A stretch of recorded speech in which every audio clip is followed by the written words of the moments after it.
Seigneur notre Dieu,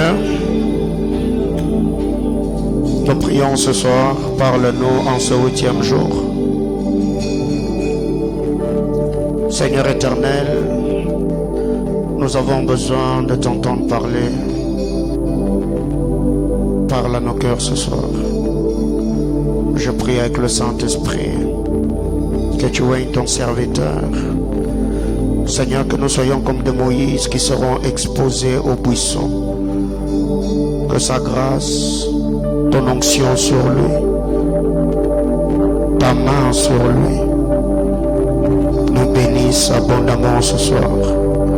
Je prie, Père éternel, que chacune des bénédictions attachées à son ministère bénisse cette église. Adonai, le roi de gloire, parle-nous. Glorifie Jésus-Christ, le Fils de ton amour. Au nom de Jésus, nous avons ainsi prié avec des multiples actions de grâce. On acclame le Seigneur. Je disais qu'on acclamait le Seigneur. Alléluia. J'étais en train de dire qu'on acclame le Seigneur. Dieu soit loué, Dieu soit béni. Amen, amen. Que le Seigneur nous bénisse abondamment. Je vous prie de répondre nos places. Que le Seigneur nous bénisse. Alléluia. Pouvons-nous nous saluer mutuellement tout en respectant les gestes barrières. Aide-moi à saluer ton voisin, salue-moi ta voisine. Que le Seigneur nous bénisse abondamment. Amen, amen. Alors ce soir nous sommes là, 40e jour, 8e. Alléluia. Dis à ton voisin que tu es un vaillant. Si seulement il a jeûné, oui.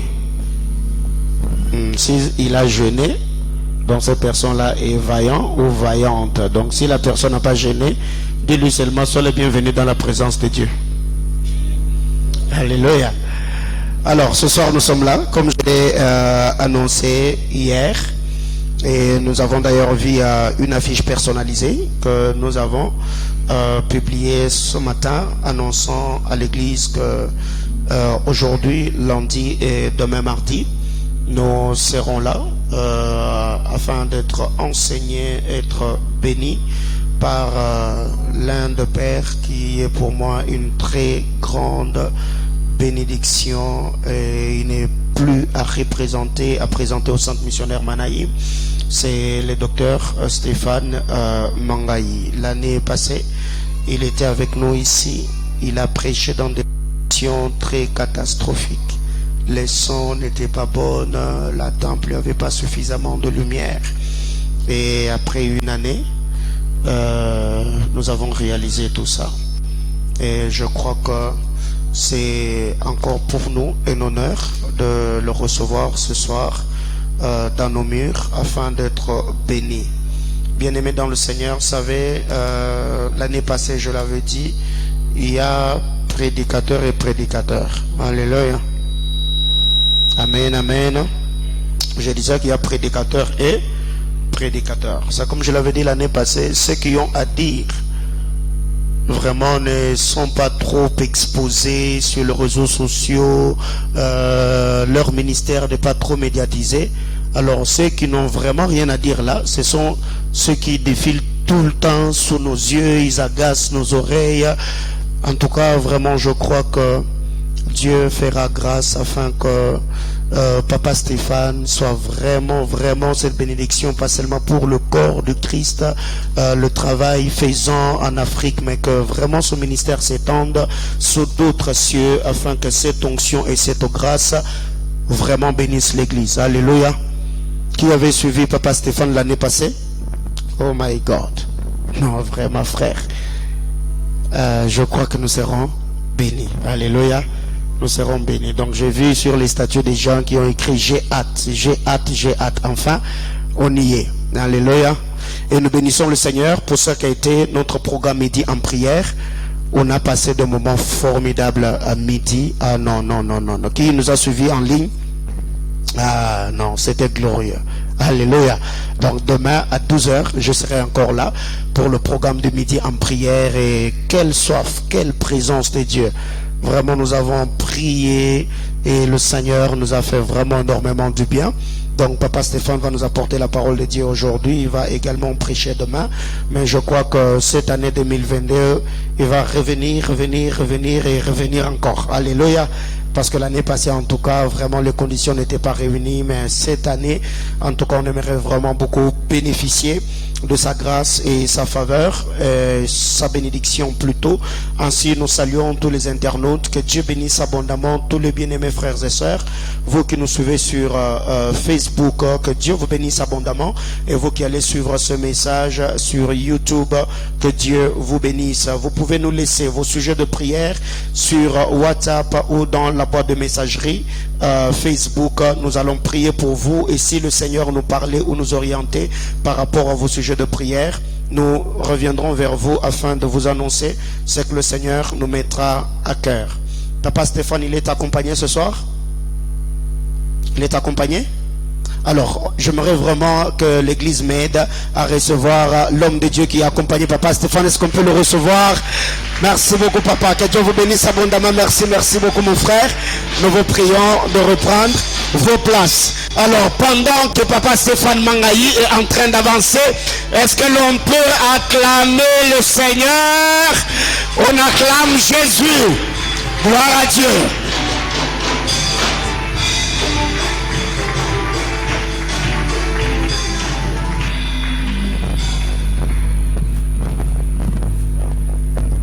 Amen.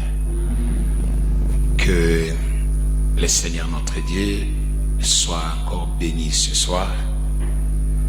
Nous lui rendons de multiples actions de grâce pour ces moments qu'il nous accorde tous ensemble, de nous revoir, comme venait de le dire le prophète Paulin, après une année. Dieu a encore voulu que nous puissions être là. Il nous a gardés tous ensemble. Et il a permis réellement que cette année, et surtout que c'est au début de l'année que nous nous voyons, je pense que c'est une bénédiction pour tout un chacun de nous.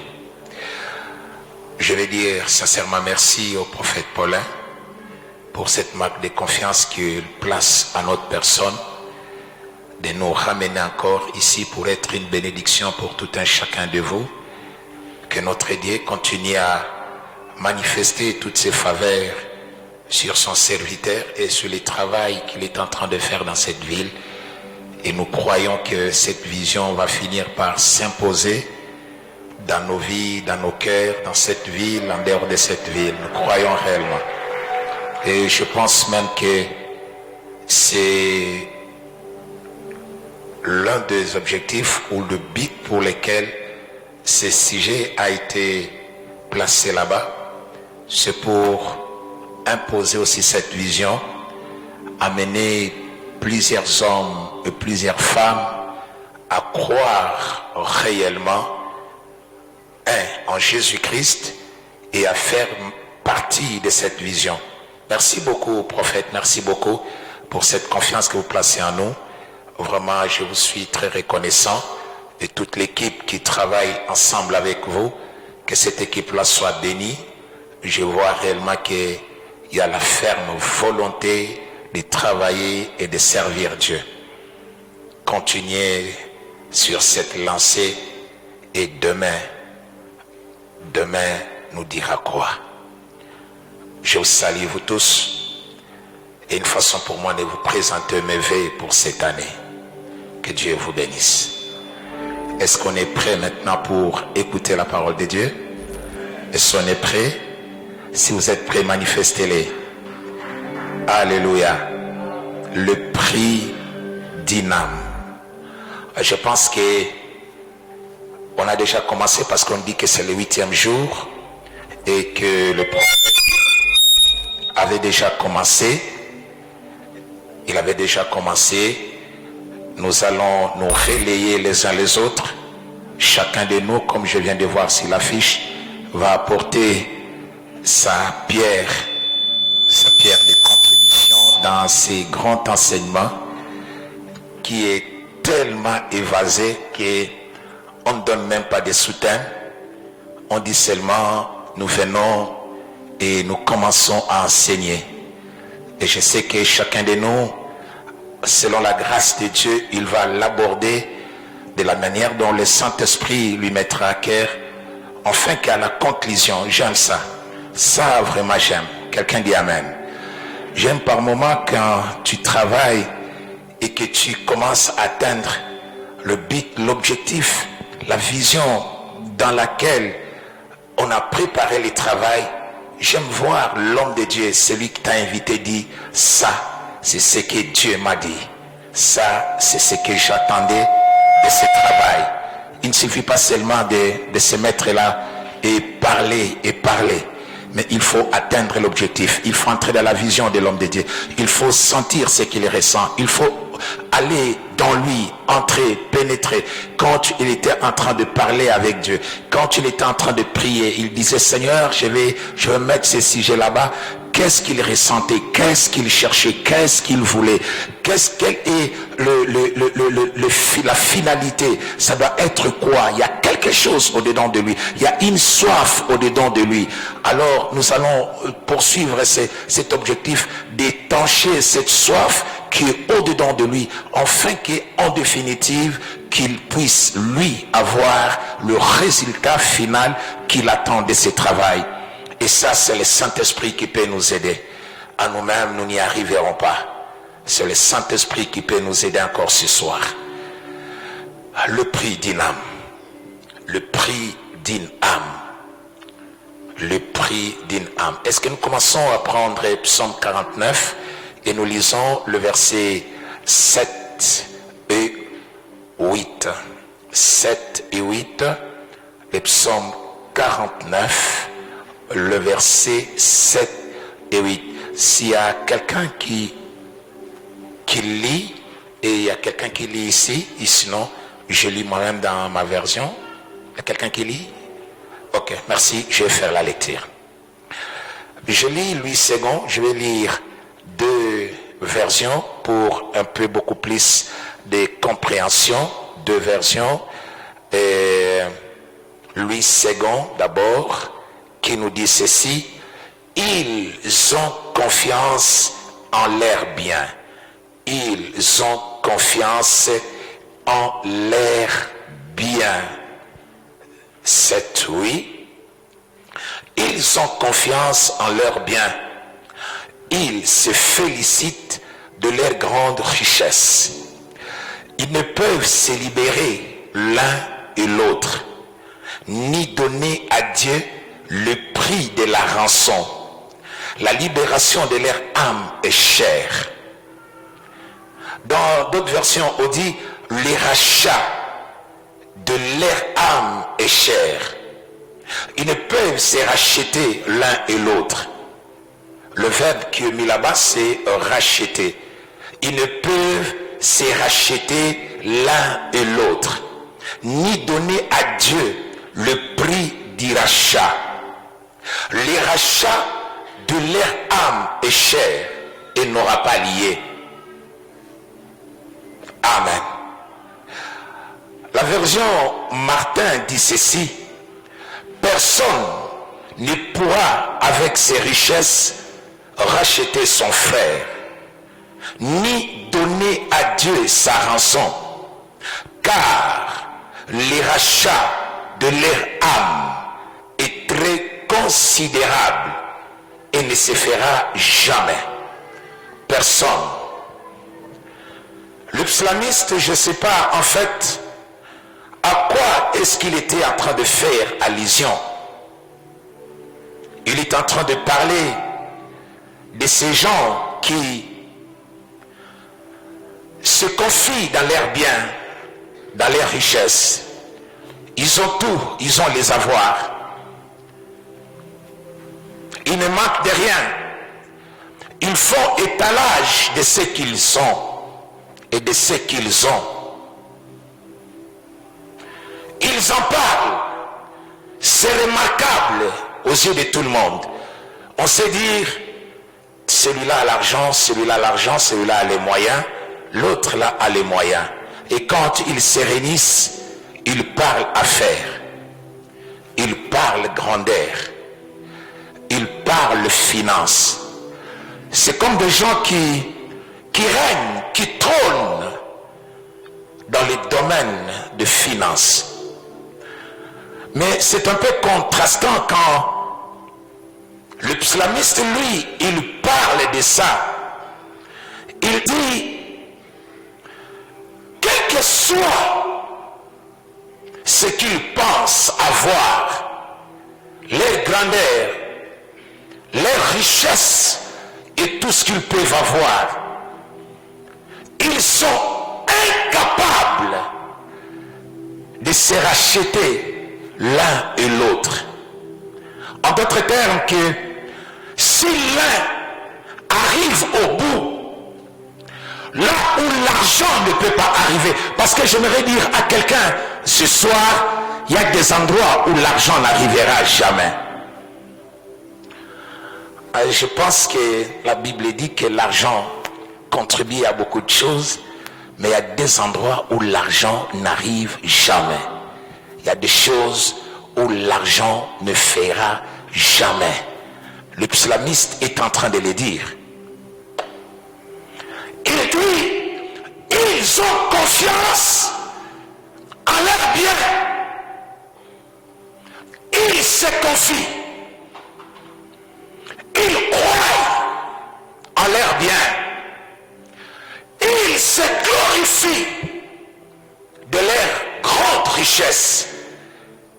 Ils ne peuvent se racheter l'un et l'autre, ni donner le prix du rachat à Dieu. À Dieu, le prix du rachat, les rachats de leur âme est cher. Le rachat de leur âme est cher. Martin dit, c'est trop considérable, très considérable, trop. Alors, c'est pas facile. Et le psalmiste conclut, ça ne se fera pas. L'homme ne le fera pas. L'homme n'y arrivera pas. L'homme n'y arrivera pas. C'est impossible. Quelqu'un dit Amen. C'est impossible. L'homme n'y arrivera pas. Quand Dieu a créé l'homme, il a pris cette masse de terre, qu'il a fabriqué quelque chose, une statue, je peux dire, une forme humaine. Et la Bible dit, Dieu a soufflé dedans et l'homme est devenu une âme vivante. Une âme vivante à cause du souffle de Dieu qui était à l'intérieur. Le souffle de Dieu a permis à l'homme de devenir une âme vivante. Pas un homme vivant, une âme vivante. Quelqu'un dit Amen. Le souffle de Dieu. Et je pense l'impossibilité de racheter une âme par un homme est due du fait que l'âme de l'homme a pour origine Dieu. Si l'âme de l'homme avait pour origine une industrie de fabrication, ça serait facile que les hommes les rachètent.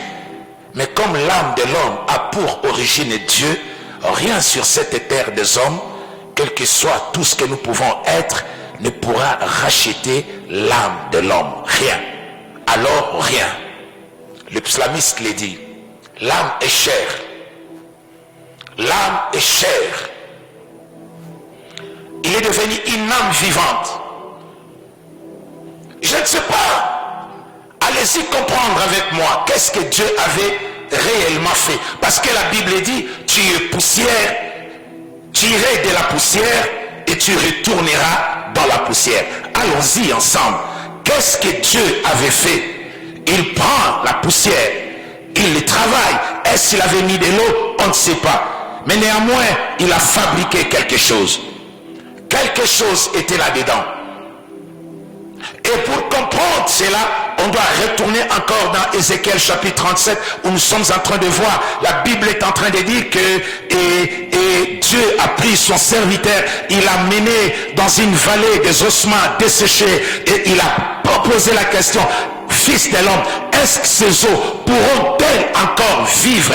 Il a dit: mais Seigneur, toi tu le sais, moi je ne le sais pas. Alors il dit: prophétise et parle, dis ossements desséchés. Et quand Ézéchiel commence à prophétiser, la Bible dit: il y eut un mouvement dans la vallée. Les eaux commencèrent à s'entasser, à se rechercher. Les tibias, le fémur, le péroné, la tête, les clavicules, les épaules. La tête devait rejoindre le cou. Je ne sais pas si il se reconnaissait, au moins c'était exactement de l'homme en question. Mais au moins par la prophétie, ça commençait à se rejoindre, à travailler, à travailler.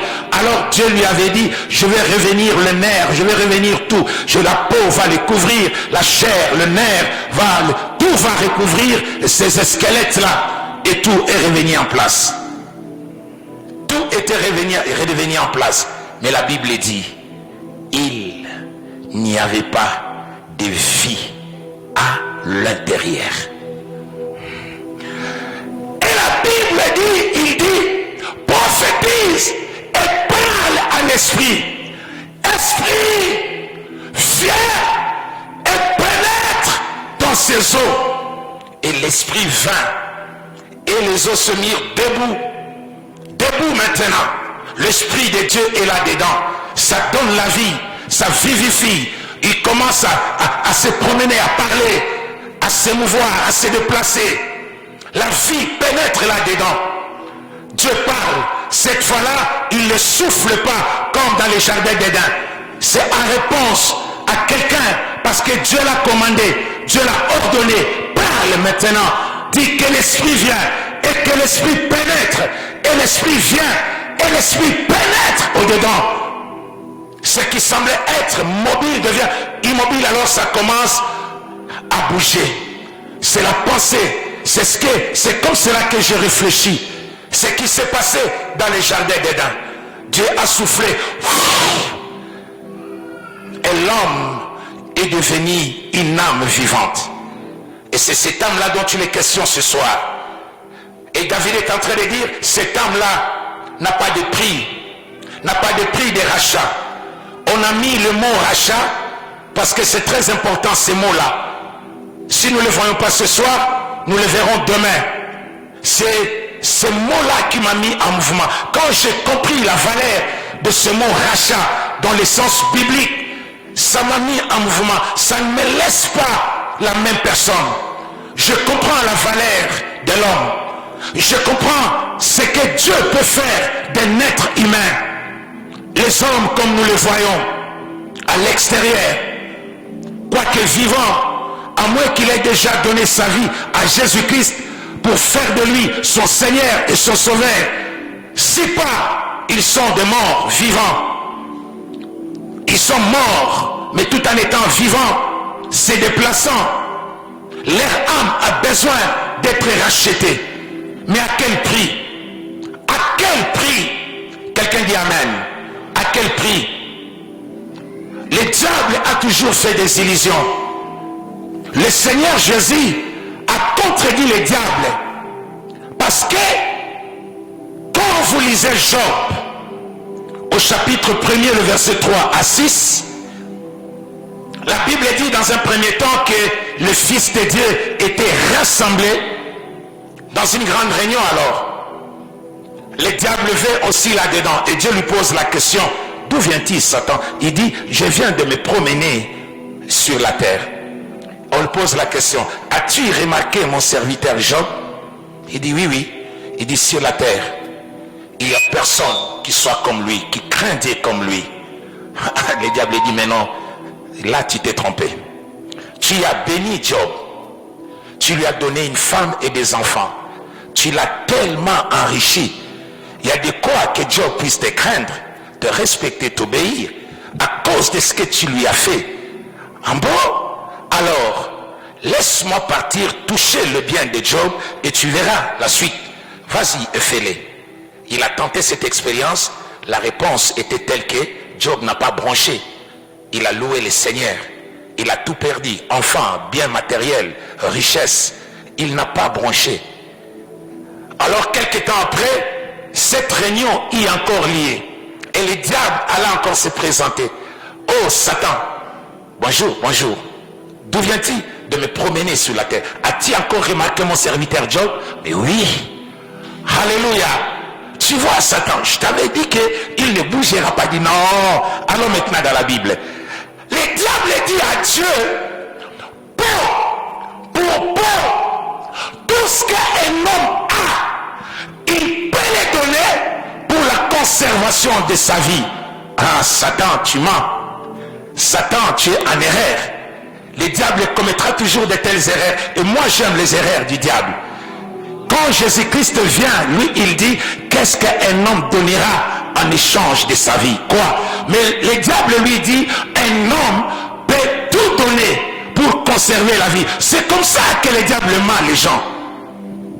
C'est comme ça qu'il ment. Ou soit nous sommes dans ce que Jésus-Christ a dit, ou soit nous sommes dans l'erreur de Satan. Selon les diables, l'âme d'un homme peut être rachetée par les richesses matérielles. Ça, c'est le diable. Il donne une position que quelqu'un peut racheter son âme de l'enfer, de la destruction par les richesses. Tout ce qu'un homme a, il peut le donner pour le rachat de son âme, pour la délivrance de son âme. Alors, va toucher le bien de Job et tu verras ce qu'il deviendra. J'aimerais te dire, ça c'est un faux calcul de Satan. Ta vie ne dépend pas des richesses. Ta vie ne dépend pas des richesses. Tu n'as pas la valeur des richesses. Aucune valeur, aucune richesse mise sur la balance d'un côté et ton âme de l'autre côté qui fera basculer ton âme. Ton âme pèsera toujours. Ton âme coûte cher. Il n'y a rien que le monde donnera. Il n'y a rien que l'humanité ne donnera. Aucune personne ne donnera quelque chose pour le rachat de son âme.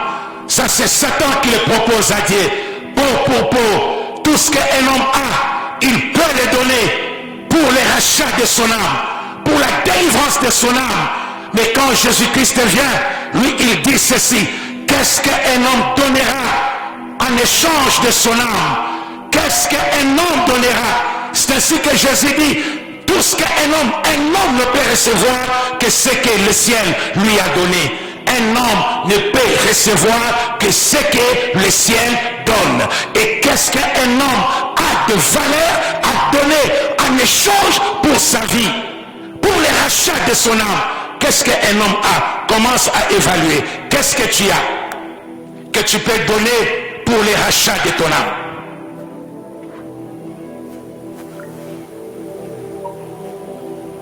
Tu n'as rien. Tu n'as rien. Tu n'as rien. L'homme n'a rien. L'homme n'a rien. Quelqu'un dit Amen. Si l'homme avait quelque chose, pourquoi le Seigneur prendrait-il de la peine d'envoyer son fils?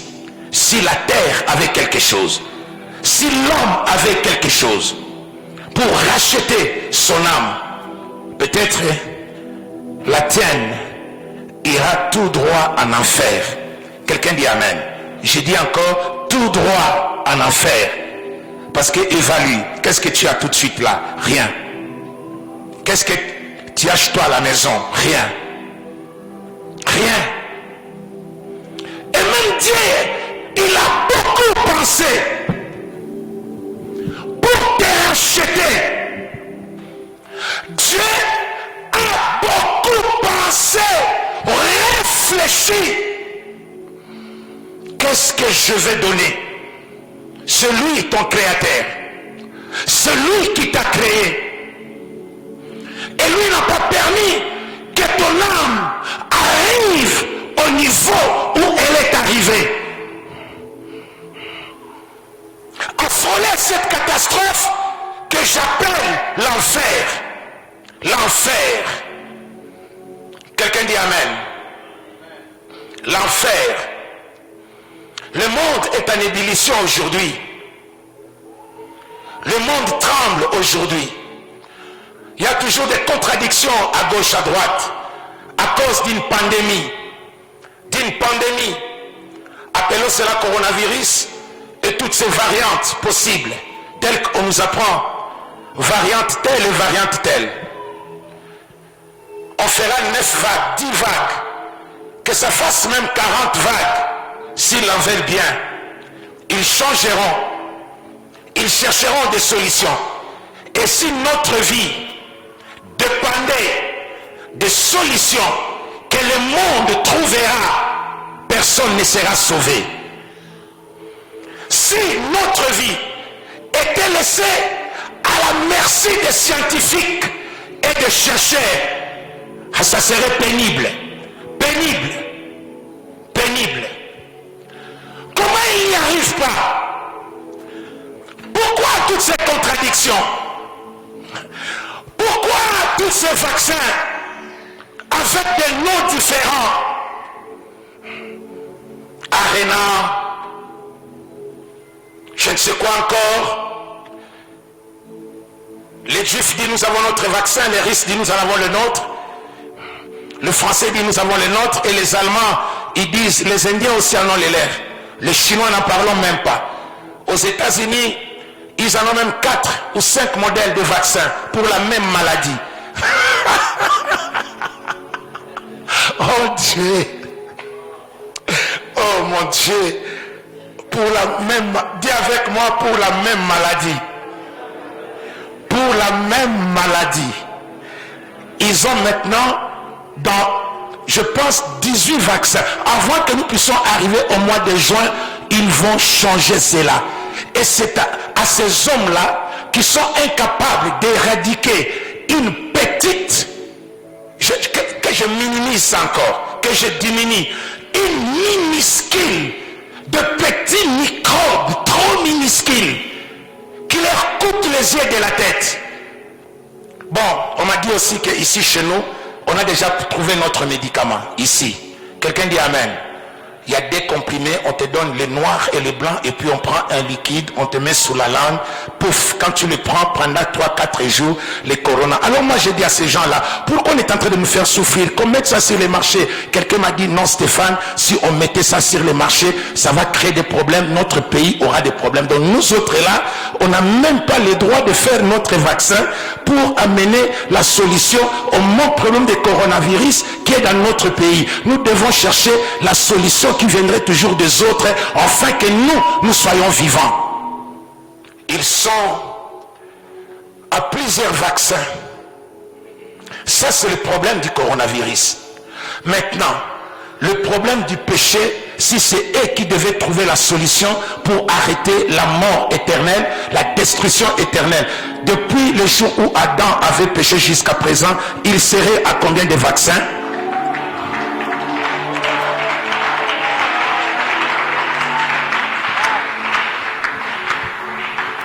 Pourquoi ils trouvent le vaccin du coronavirus mais pas le vaccin du péché? Est-ce que la mort est venue par le coronavirus ou la mort est entrée dans le monde par le péché? Répondez-moi. La mort est entrée dans le monde par quoi? Son vaccin c'est quoi? Oh, ne répondez pas quand même. Et c'est moi, je suis en train d'enseigner. La mort est entrée dans le monde par le coronavirus ou bien par le péché? Quelqu'un dit Amen.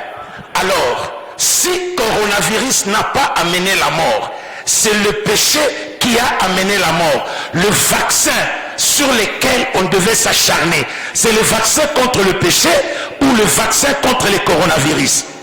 Ah mais non, mais oui, parce que la Bible est en train de dire, ne craignez pas celui qui a le pouvoir de tuer le corps, mais qui n'a pas le pouvoir de tuer l'âme. Alléluia. Ne craignez pas celui qui a le pouvoir de tuer le corps, mais il est incapable de tuer l'âme de quelqu'un et de l'amener en enfer. Mais c'est celui-là que nous craignons. Alléluia. Allez leur dire, ils n'y arriveront pas. Dites-leur qu'ils arrêtent, qu'ils se convertir, c'est qu'ils croient en Jésus. Ils sont en train de passer leur temps dans les laboratoires.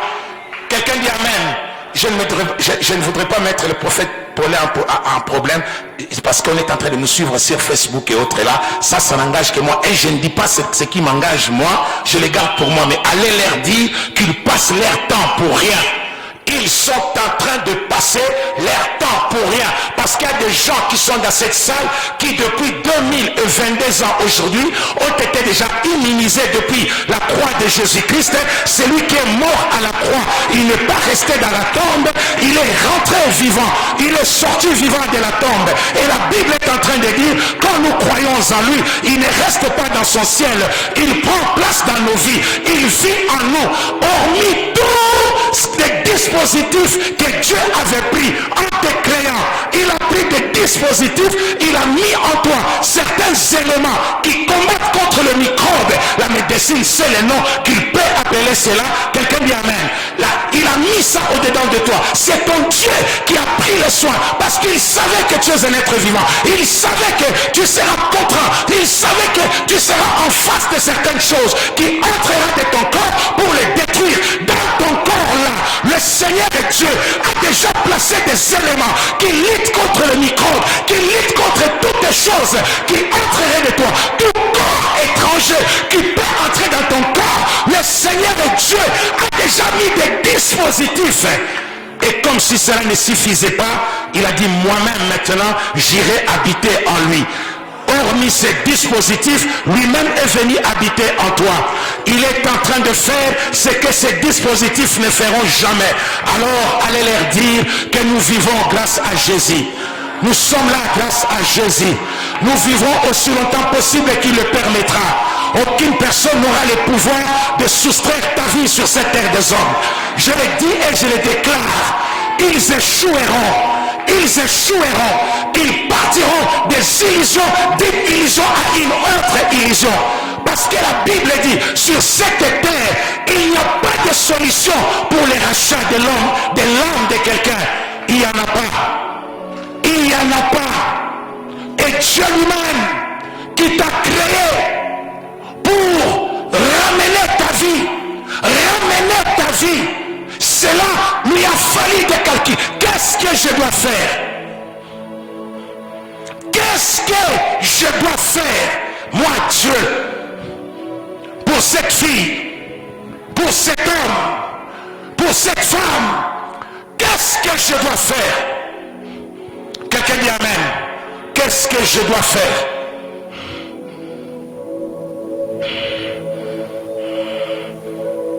Satan a dit peau pour peau. Moi, à la place de Satan, je dirais vie pour vie. Vie pour vie.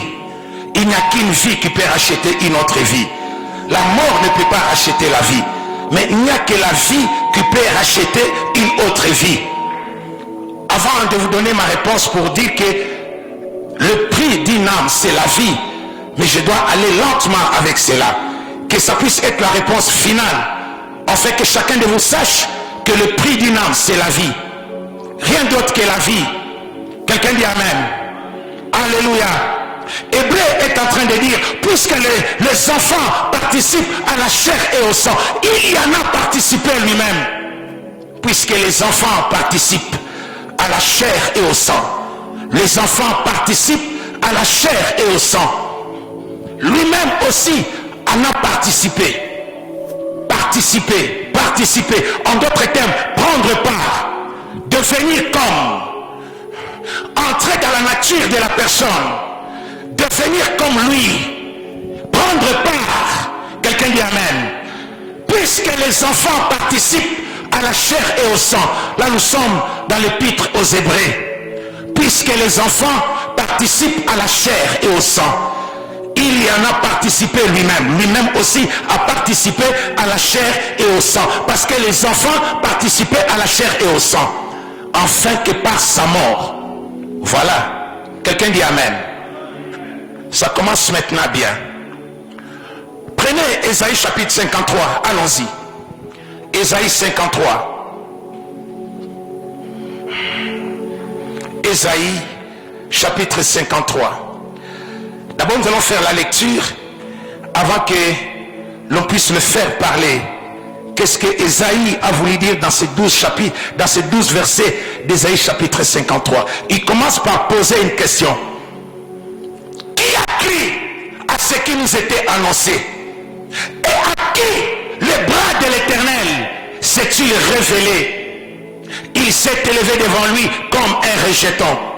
Dans vos versions, on dit comme une faible plante. Comme une racine qui sort d'une terre desséchée. Chez moi, on dit assoiffé. Il n'avait ni apparence ni éclat pour que nous les regardions. Et son aspect n'avait rien pour nous attirer. Méprisé et abandonné des hommes. Homme de douleur. Habitué à la souffrance. Semblable à celui devant qui l'on se voile la face. Il était méprisé. Nous ne l'avons pas considéré. Certes, certainement, on commence à parler de lui. Pas d'une bonne manière. Qui a cru à ce qui nous était annoncé? Quand est-ce que cela a été annoncé, Ésaïe, pour que nous puissions croire? Qui a vu le bras de l'Éternel? Qui a considéré le bras de l'Éternel? Il s'est élevé devant lui comme une faible plante. Il n'avait rien dans son aspect humain qui puisse attirer le regard des hommes, qui puisse lui mettre en valeur. Il n'y en avait pas. Seigneur Dieu, il n'y en avait pas. Méprisé, en sorte que quand tu passes sur la route, tu n'as pas besoin de l'arrêter, de les contempler. Il n'a pas d'aspect, il n'a pas de forme, il a tout perdu, tout est parti. Et c'est ça sa forme réelle? Je pense que non. Je pense que non. Quelqu'un dit amen. Je pense que non. Les îles qui perdent toutes ces choses, qui vient dans une nature comme la tienne. Et je pense même qu'il pouvait avoir de beaux garçons plus que lui, en beauté quand même. Esaïe dit, nous ne l'avons pas considéré. On l'a vu comme une plaie. On l'a vu comme quelque chose à rejeter. Comme frappé par Dieu, oui. Humilié. Quelqu'un dit amen. Cet homme, lisez Esaïe 53. Et nous allons commencer partant d'Esaïe 53 à amener petit à petit la réponse à la question qui est dehors, le prix d'une âme. Le prix d'une âme. Le rachat d'une âme. Le rachat, dans un terme biblique, on parle de la rédemption. Et nous parlerons de la puissance de la rédemption. Parce que Dieu a établi ça dans l'Ancien Testament.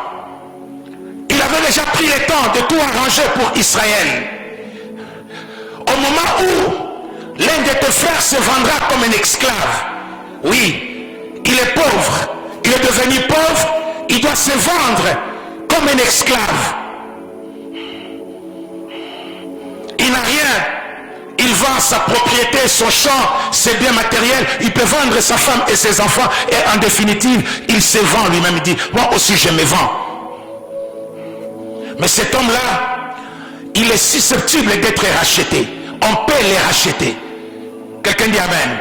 Son esclavage n'est pas définitif. Il peut être racheté. Mais Dieu avait posé des conditions. Qui peut racheter quelqu'un d'autre? En Israël au moins. C'est là où il y a les rachats. Pour racheter quelqu'un d'autre, si le bien-aimé, tenez-vous debout, si il est mon frère, s'est vendu comme étant un esclave quelque part, et que je ne voudrais pas qu'il sorte libre à l'année où les esclaves sortent libres. Je voudrais qu'arrêter son esclavage, toutes les peines qu'il est en train d'endurer, il y a des conditions que Dieu avait placées pour les Israélites. Celui qui peut racheter son frère doit être son plus proche parent. Son plus proche parent. Ça, c'est la première condition. Son plus proche parent. Quelqu'un dit Amen. Dis avec moi, son plus proche parent.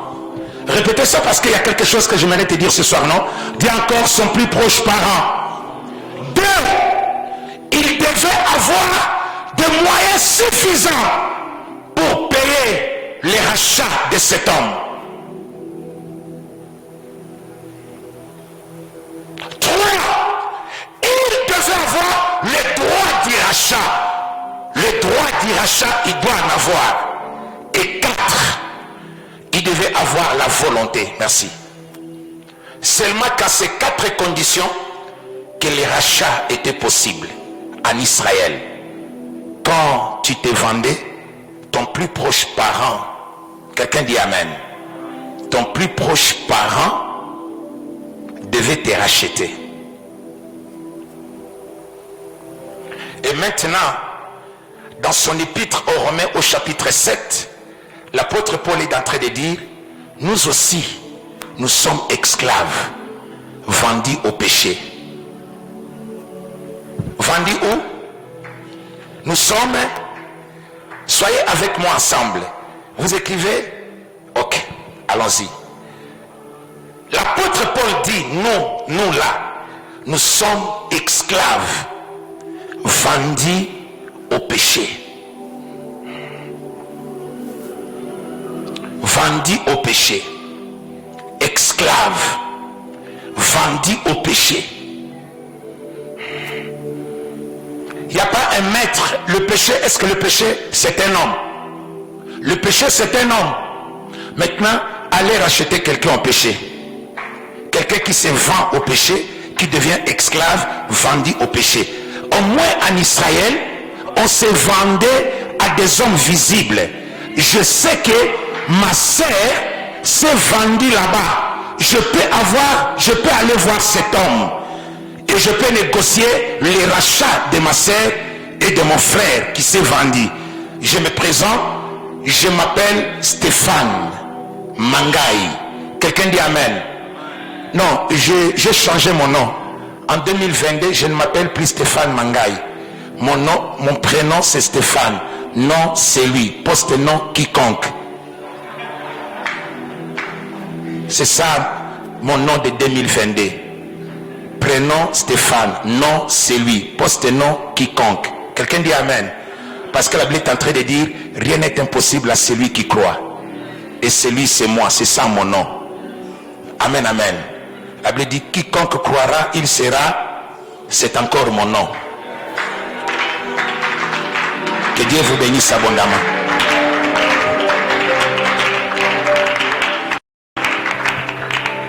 J'aime ça. Ok, je me présente. Moi, c'est M. Stéphane, c'est lui quiconque. Et je viens pour racheter mon frère. On pose la question. Tu as les droits de rachat? Oui. Tu es son proche parent? Oui. Tu as les moyens? Oui. Tu as la volonté? Oui. Alors, tu vas racheter. Ça, c'est quand tu rachètes quelqu'un d'un homme comme toi. Mais l'apôtre Paul dit, toi et moi, nous sommes esclaves, vendus au péché. C'est ça la problématique. Le prix d'une âme. Parce que l'homme n'est pas vendu à un homme. Si c'était vendu à un homme, alors moi j'irais me présenter tout ce que j'ai. Mais l'homme est vendu au péché. Esclave vendu au péché. Le péché, personne ne le voit. Quelqu'un dit Amen. Personne ne voit le péché.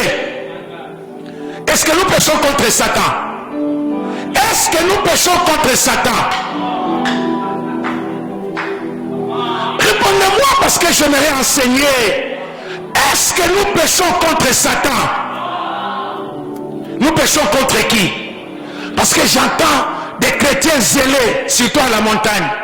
Oh, ouais, Chétani, Seigneur, ouais, Chétani, minakukatala leo, minakukatala, arababababa, minakukatala, ndeni yangu, ile nilikuwa nayo kwako, Yesu, ashakuripaka deja, ashakuripaka ndeni yangu. Quelqu'un dit Amen.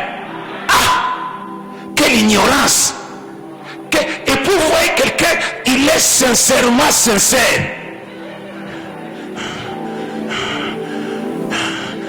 Avec une petite bouteille d'eau, là à côté, à la montagne, il prie, oh Satan, ma dette, Jésus a déjà payé, tu me réclames une dette, qu'est-ce que j'ai encore, quelle dette j'ai encore? Est-ce que toi tu avais la dette de Satan?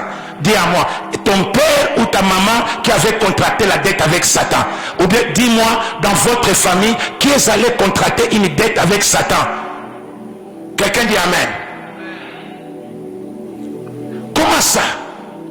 Ou soit vous comprenez, ou vous ne comprenez pas. Le diable s'est approprié de quelque chose qui ne lui appartenait pas. Quelqu'un dit Amen. Ça ne lui appartenait pas. Il est venu seulement parler avec l'homme, la femme. Oh, si tu manges, tu deviendras comme Dieu et tout, patati patata. La femme est tombée dans les panneaux, il a mangé. Alors que Dieu disait à l'homme, le jour où tu en mangeras, tu mourras. Quelqu'un dit Amen. Alléluia. Satan.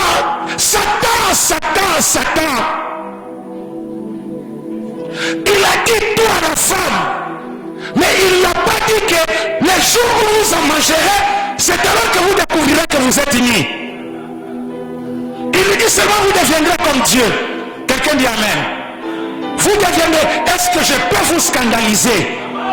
La nudité, c'est le domaine de Dieu. Il n'y a qu'un Dieu nu qui est un Dieu puissant. Quand l'homme lui a dit, j'ai entendu ta voix et je me suis caché parce que je suis nu. Quel effort Dieu a fourni pour découvrir, pour savoir la nudité? Il a posé la question. Tu as mangé? C'était tout. Quelqu'un dit Amen. Quelqu'un dit Amen. Il a seulement dit quoi? Tu as mangé. C'était tout. C'est ce Dieu-là que j'aime. C'est Dieu nu. Et il est très rigueur dans la nudité. C'est pourquoi quand vous regardez dans la Bible, les lois sur la nudité sont très rigides.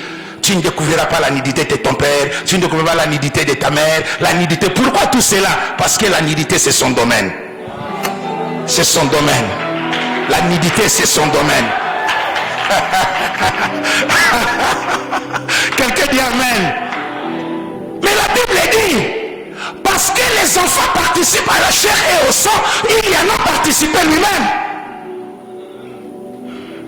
Mais oui, les enfants qui participent à la chair et au sang, quand Dieu les a créés, ils avaient des habits, ils étaient comment? Mais lui qui a participé devait être comment? Vous croyez que Jésus est mort à la croix avec les habits? Vous croyez ça? Qu'il est mort à la croix avec les habits? Quelqu'un dit Amen. Oh mon Dieu. J'aimerais te dire ce soir, écoutez-moi très bien. Nous sommes esclaves, vendus au péché. Non, pas nous, parce que nous qui sommes dans cette salle ici, cela est déjà fini. Je te dis à toi, en fait que tu commences à voir ceux qui sont en dehors de cette salle. Comment ils sont? Esclaves, vendus au péché. Pas un homme au péché. Vendu au péché. Or, la loi du rachat, parce que la Bible dit le rachat de leur âme est cher.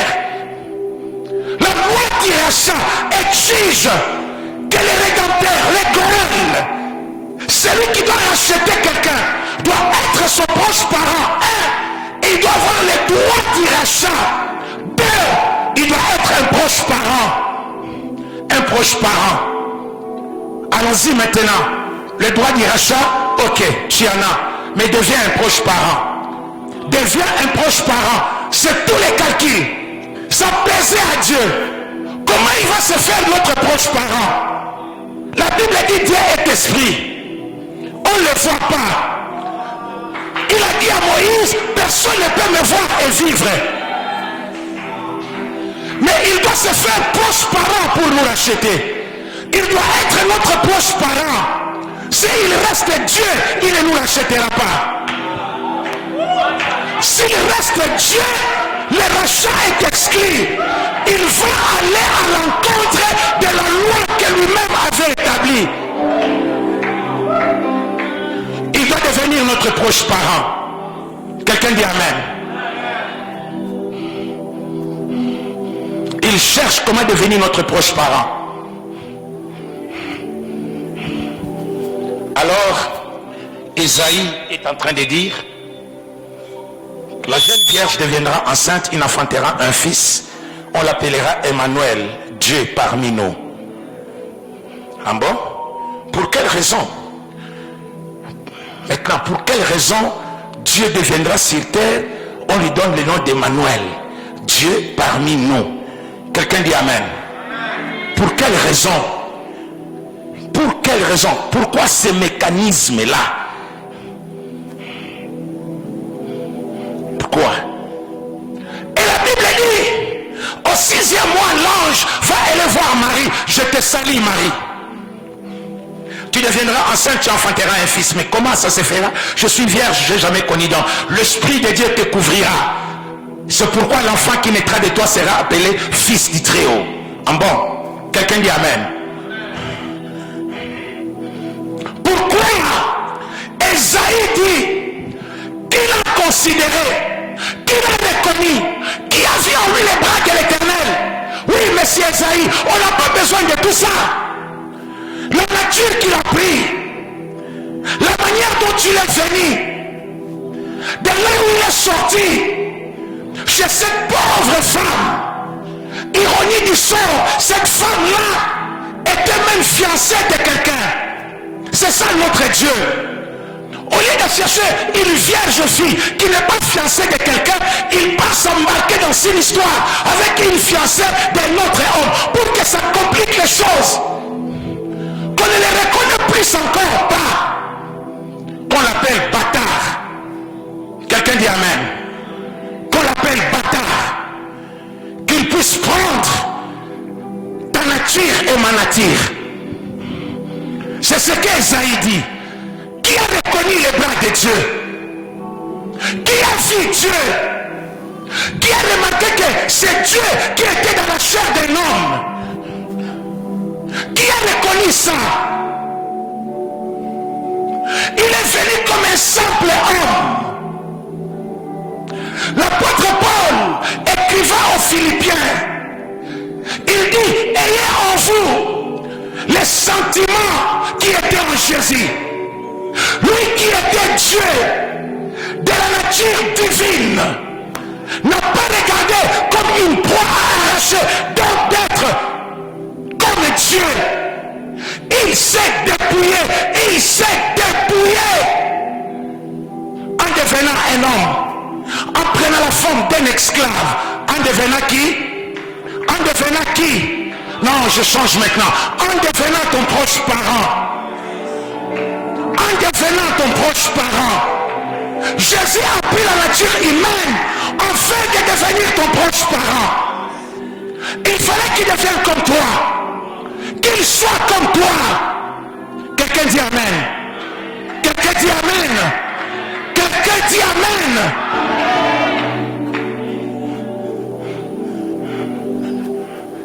J'aimerais te vexer ce soir. Si tu ne deviens pas un proche parent de tous ces impudiques, ces prostituées que tu vois sur de la révolution à partir de 22 heures, tu es loin d'apporter l'évangile aux gens. Loin, loin, loin. À chaque instant, quand tu passes là-bas, tu regardes ces jeunes filles qui sont presque des nuits vêtues sur l'avenue de la Révolution, tu tournes ton regard, tu dis, ah banabo banapiti chassana, mais non, non, non, non, non, non, non, non, non, non, deviens son proche parent. Deviens son proche parent. Deviens son proche parent. J'ai dit deviens son proche parent. Deviens son proche parent. Quand tu deviendras son proche parent, tu sauras sa misère, tu sauras son problème, tu sauras tu comprendras qu'il ne reste pas sur de la révolution parce qu'il le veut. Ne croyez pas que toutes ces jeunes filles qui sont là-bas, elles sont là-bas parce qu'elles le veulent. Non. Non, pas parce qu'elles le veulent. Parce que vous ne les avez jamais approchées. Tu n'as jamais parlé avec eux. Quelqu'un dit amen. Quelqu'un dit amen. Dans les années 84, 85, le révérend Coutinho nous a envoyé prêcher l'évangile. Et moi, je partais vers Sosimat, de l'autre côté en descendant. Quand vous prenez la grande route, de l'autre côté, pour ceux qui sont à Kinshasa au moins, qui connaissent, ici c'est lycée Dr Chaouma, vous descendez vers Sosimat, et c'est dans ce parage-là que je partais prêcher l'évangile. Je ne savais pas que la plupart des prostituées avaient leur maison dans le parage là. C'est pas comme c'est devenu aujourd'hui. Je vois qu'on a construit ces belles maisons pour le moment. Il n'y avait rien. Il y avait des champs, il y avait des petites maisons là. Et on partait évangéliser. Un jour, je frappe à la porte. Une dame qui dit à l'intérieur, entre. Elle croyait que j'étais l'un des clients. Quelqu'un dit amen. Et quand j'entre, je la vois comme Dieu a vu Adam et Ève dans les jardins d'Éden. Et puis, très mal vêtue, elle m'a dit, Vandawana, je me suis assis. Au lieu de s'asseoir même en perpendiculaire, elle s'est assise devant moi et puis elle a écarté les jambes et puis elle m'a dit Loba. Je lui dis, est-ce que tu as rebondé là? J'ai fermé les yeux. J'ai prié d'abord pour moi-même. J'ai dit, donne-moi la tranquillité intérieure et la maîtrise de soi. Alors, j'ai dit, nous autres, Vanda Kimia. Kumbona Yesu. Quelqu'un dit amen. Je l'ai regardé. J'ai commencé à lui parler de l'amour de Jésus. Rien d'autre. L'amour de Jésus. Elle me regardait. 5 minutes, 10 minutes, 15 minutes, elle me dit, Zéla. Elle entre dans la chambre, elle change la manière de s'habiller. Elle sort. Maintenant, elle se met comme ça. Elle m'appelle maintenant frère. Okoki ko continue. Nabi yangonde nazalaki ko luka.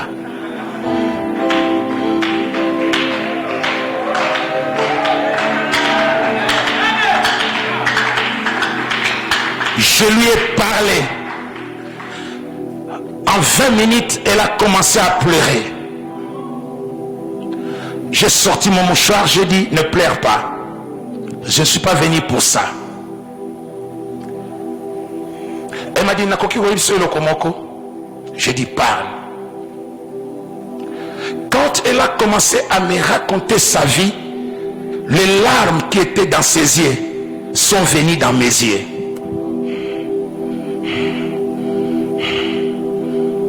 Je n'ai pas pu me contenir. Quelle jolie fille.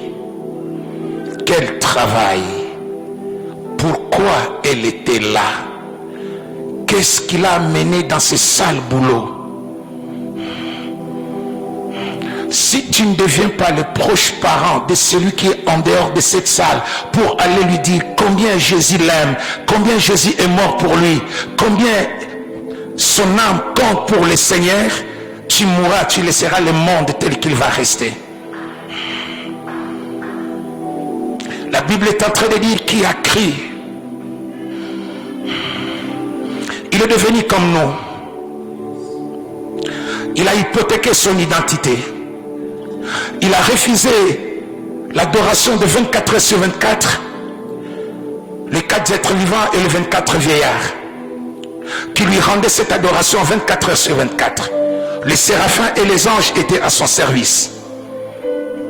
Il a dit s'attendre avec son père. Son père a dit, leur âme est chère. Le rachat de leur âme est impossible avec la richesse du monde. Tu dois devenir leurs proches parents. Ne t'arrête pas là-bas. Tu dois avoir la volonté de partir là-bas. Et je pense que le fils a discuté avec le père. Et quand j'irai là-bas, dans quelles conditions tu vas me mettre? Il dit, il n'y a pas de conditions. Tu auras soif, il y a une femme qui te demandera, tu demanderas de l'eau à une femme, il ne te les donnera pas d'emblée. Il te posera beaucoup trop de questions. À un moment donné, on te jettera de pierres. Personne ne croira en toi. Tu mourras de faim, tu mourras de soif. On crachera sur toi, on t'appellera Belzéboul. Il dit, pourquoi tu dois faire tout ça sur moi? La seule réponse, parce que je les aime.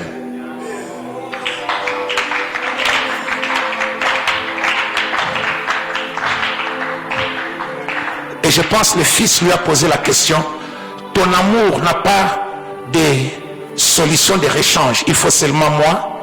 Il dit, il faut seulement toi. Et Jean a écrit, Dieu a tellement aimé le monde qu'il a donné son fils unique, afin que quiconque croit en lui ne périsse point, mais qu'il ait la vie éternelle. La Bible dit, nous étions errants comme de brebis, chacun suivait sa propre voie. L'Éternel a fait retomber sur lui l'iniquité de nous tous. L'iniquité de nous tous. Frapper des hommes. Ça c'est Esaïe qui le dit. Il te montre la solution que Dieu avait. Qu'est-ce que vous y pensez, Manaïm? En quoi est-ce que vous croyez? Quand vous regardez ce monde qui est à l'extérieur de ces quatre murs, comment vous le voyez? Qu'est-ce que tu veux devenir? Qu'est-ce que tu veux être? Celui qui t'a racheté a laissé la gloire dans le ciel. Il n'y a pas de gloire que la gloire que le Seigneur avait dans le ciel. La Bible dit, il s'est dépouillé. Pour ceux-là qui ne connaissent pas ce que c'est se dépouiller, allez voir dans 1 Samuel chapitre 18. La Bible est en train de dire, quand David est en train de venir avec la tête ensanglatée de Goliath, et quand et Jonathan qui voit David, il dit, mais non, c'est pas vrai. C'est pas la première fois, laisse-moi vous dire ça, mes bien-aimés. C'est pas la première fois que Jonathan était en train de voir Goliath et David. Quelqu'un dit amen. David est resté plusieurs années dans la maison de Saül. La maison de Saül, c'était la maison de Jonathan. C'était son propre père. Il était le prince. Et quand il rentrait, il voyait David en train de jouer la guitare. Quelqu'un dit amen. Mais il n'y avait rien de correspondant. Il n'y avait rien de correspondant. Vous voyez, il n'y avait rien de correspondant. Parce que Jonathan était un général. À ce moment, David, il est un simple musicien. Il n'y a pas de correspondance. Il entre, il sort. Il entre, il sort. Il ne fait absolument rien. Mais la Bible est en train de dire, le jour où David est parti dans les champs de bataille, il s'est mis dans la peau d'un général, quoiqu'il n'avait pas la tenue sur lui. Il a affronté Goliath, il a tué Goliath, et quand il s'amenait avec la tête de Goliath, quand Jonathan a regardé, Jonathan a dit, voilà un autre moi, voilà un autre moi. Quelqu'un dit amen. Voilà un autre moi. Et la Bible dit, Jonathan s'est dépouillé, il s'est dépouillé, il a enlevé tout, ses habits royaux, son épée, son arc, tout ce qui faisait de lui Jonathan, prince au pouvoir. Il a mis cela sur David. Il s'est dépouillé. Alors je comprends quand la Bible dit que Jésus s'est dépouillé. Il a enlevé quoi? Qu'est-ce qu'il a enlevé? Qu'est-ce qu'il a laissé? Je comprends le mot dépouillement. Quand la Bible dit il s'est dépouillé, l'apôtre Paul dit il s'est dépouillé. Quelqu'un dit amen. Il s'est fait quoi? Il s'est fait, il est dépouillé. Ah mais non, j'aimerais dire à quelqu'un, il s'est dépouillé. Il s'est dépouillé. Il s'est dépouillé. Il est devenu comme un homme, comme un esclave. Esaïe est en train de dire, il n'avait ni beauté ni éclat pour détourner nos regards. On l'a dédaigné. On l'a regardé comme maudit, frappé de Dieu, humilié de Dieu. Mais ce sont nos douleurs qu'il a portées. C'est nos souffrances qu'il a transportées. Quelqu'un dit amen. Nous étions errants comme des brebis. Chacun suivait sa propre voie. Mais le Seigneur a fait retomber sur lui. Il a fait retomber sur lui l'iniquité de nous tous. Homme de douleur, habitué à la souffrance. Habitué depuis quand? Depuis quand? Parce qu'Ésaïe est prophète. Dites-moi, il est habitué à la souffrance. Au ciel, il n'y a pas de souffrance. Mais Ésaïe le voit habitué à la souffrance. Mais au ciel, il n'y a pas de souffrance, Ésaïe. Homme de douleur. C'est nos fautes qu'il a pris. C'est nos péchés qu'il a pris. Il est devenu notre proche parent. Il a accepté, il a eu la volonté. Regardez les rachats de Ruth. Et tu comprendras qu'est-ce qu'elle achetait une âme. Ruth n'est pas un hébreu. Il est hébreu plutôt. Ruth est moabite. Sortie d'une relation incestueuse. Si vous ne comprenez pas. Ruth vit dans un milieu idolâtre. Elle a grandi dans l'idolâtrie. Elle a grandi dans la lignée incestueuse. Elle doit suivre Naomi jusqu'à Bethléem. Et la Bible dit, Naomi dit, l'homme du champ de qui tu es en train de glaner tout ce temps a quelque chose pour toi. Va maintenant descendre à l'air, couche à ses pieds. Et Boaz les regarde. Il dit ceci, je peux t'épouser, mais je n'ai pas le droit de rachat.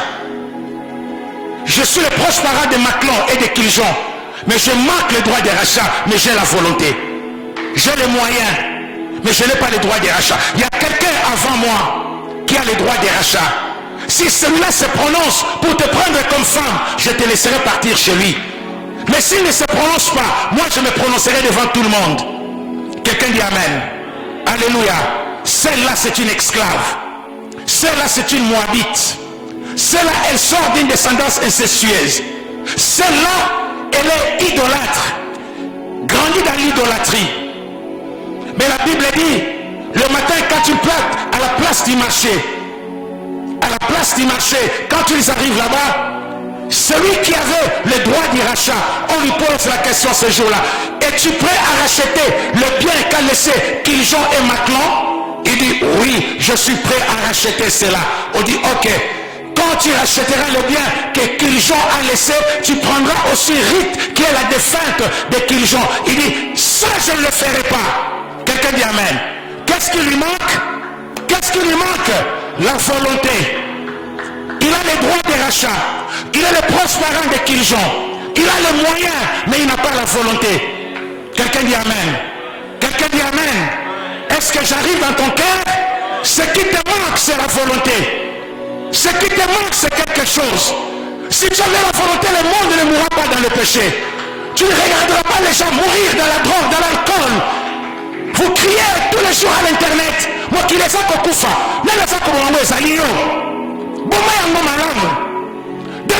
Devenons les proches parents de ces gens-là. Devenons les proches parents de ces gens-là. Il y a quelqu'un qui a accepté de quitter les siennes, de venir sur terre. Pas faire de nous des riches. Pas faire de nous des stars. Les gens pensent que le ministère, c'est devenir un star. Évangéliste international. Vous croyez que c'est être star? Vous croyez que c'est être star? C'est devenir un proche parent de tous ceux-là qui sont dans la drogue, dans l'alcool, dans la prostitution. Devenez leurs proches parents. Entrez dans leur peau. Voyez ce qu'ils voient. Vivez ce qu'ils vivent. Regardez leur destinée finale. Quelqu'un me dit amen ce soir. Qui a crié? Qu'est-ce qui rachètera l'âme de quelqu'un? Qu'est-ce qui rachètera l'âme de quelqu'un? Ruth est en train de mourir. Celui qui a les droits de rachat n'a pas la volonté. Il dit je ne les rachèterai pas. Elle risque de venir détruire tout mon foyer. Je refuse. Oui, ça c'est l'homme. Et Boaz, qui qui est l'identification de Jésus-Christ, accepte cela devant tout le monde, à la place du marché. Il dit, je prends Rite comme épouse. Je l'accepte. Rite lui dit, je l'accepte. Tu la connais, je l'accepte. Moabite, je l'accepte. Incestueux, je l'accepte. Ajoutez ce que vous ajouterez, je l'accepte. Quelqu'un dit Amen. Quelqu'un dit Amen. Et le père a regardé son fils. Qu'est-ce qui t'assemble? Tu dois descendre à terre. Il dit, comme toi tu les aimes. Est-ce que je peux vous dire ça? Ça va vous choquer? J'aimerais dire à quelqu'un, Jésus n'est pas mort parce qu'il nous aimait. Jésus n'est pas mort parce qu'il nous aimait. Il n'est pas parti à la croix parce qu'il t'aimait. Jamais. Jésus est parti à la croix parce qu'il aimait son Père.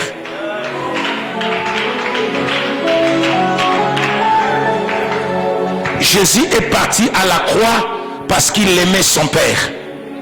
Il a tellement aimé son Père que l'amour de son Père pour les gens qu'il avait créés a fini par attirer Jésus et l'amener à la croix. Il ne nous a pas aimés. Il a aimé d'abord son Père. Et il est mort pour ceux-là que son Père avait aimé. C'est le Père qui nous a aimés. Et l'amour du Père a fait que son Fils vienne. Et son Fils l'a aimé lui, pas nous. Le Fils aime le Père et il fait tout ce que le Père lui montre. Et le Père aime le Fils et lui montre tout ce qu'il doit faire. Et je pense, quand Jésus avait cette croix, il est en train de partir. Il dit, Père, tu vas vraiment permettre que j'arrive jusqu'à Golgotha? Il dit, tu arriveras. Pour quelle raison? Je les aime. Il avance, il dit, Père, dites-moi que c'est vrai vraiment que je dois mourir aujourd'hui. Oui, tu dois mourir. Pour quelle raison? Je les aime. Quelqu'un dit Amen. Ils arrivent à la montée de Golgotha du Père. La croix est déjà là. Je commence même à voir les liens indiqués pour les supplices. Est-ce que tu vas vraiment permettre aujourd'hui qu'on puisse me clouer? Il dit oui, je vais le permettre. Mais Père, pourquoi tu fais toutes ces choses? Parce que j'aime ces gens-là. Je les aime. La seule réponse de Dieu à Jésus, je les aime. Je les aime. Je les aime. Je les aime.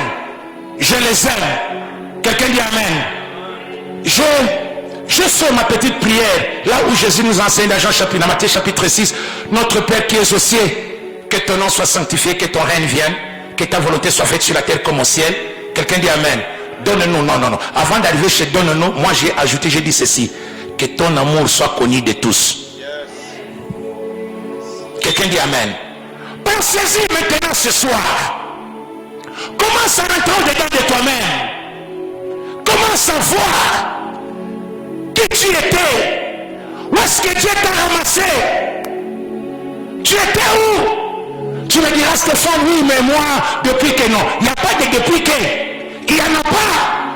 Ta nature a été condamnée déjà. Ta nature était déjà une condamnation. Le fait que tu aies cette nature charnelle, c'était déjà une condamnation pour toi. Mais la Bible est en train de dire dans Romains chapitre 8, il n'y a donc maintenant plus de condamnation pour tous ceux qui sont en Jésus. Parce que lui est devenu comme eux, il les a rachetés. Il les a sortis de la mort, de la destruction. Quelqu'un dit Amen. Toutes ces choses-là qu'Ésaïe a écrit, comme un agneau, c'était là où se cachait la vraie valeur de l'homme. La vraie valeur de l'homme. Je pense que l'évangile aujourd'hui est en train de perdre son sens réel. Nous venons ici pour nous-mêmes. Et nous sommes là pour nous-mêmes. Nous voulons que Dieu fasse un autre miracle pour que les gens viennent prier ici à Manaïm. Non. Toi tu es sauvé. Tu es un enfant de Dieu. Tu as déjà donné ta vie à Jésus-Christ comme Seigneur et Sauveur. Et sans que maintenant là où je suis en train de prêcher cet évangile ce soir, si le Seigneur revenait, tu es en train de partir. Sans aucun doute, je crois à ton enlèvement. À moins que toi-même tu ne crois pas à cela. Mais moi je crois dans ton enlèvement. Je crois que si le Seigneur revenait là, personne ne restera dans cette salle. Tout ce que nous avons, ça restera. Personne d'autre ne restera ici. La seule chose qui nous retient ici est que le monde doit être gagné pour l'évangile de Jésus. Et le monde ne sera pas gagné si nous n'acceptons pas de tout perdre, de tout laisser derrière nous. Je dis, si nous n'acceptons pas de tout perdre, je pèse bien mes mots de tout perdre. Nous ne sommes pas venus tout gagner, nous sommes venus tout perdre. Quelqu'un dit Amen. La seule chose que je gagne, c'est le ciel. Et sur la terre, je ne gagne rien. Sur la terre, je perds. Et je perdrai encore. Je vais encore perdre.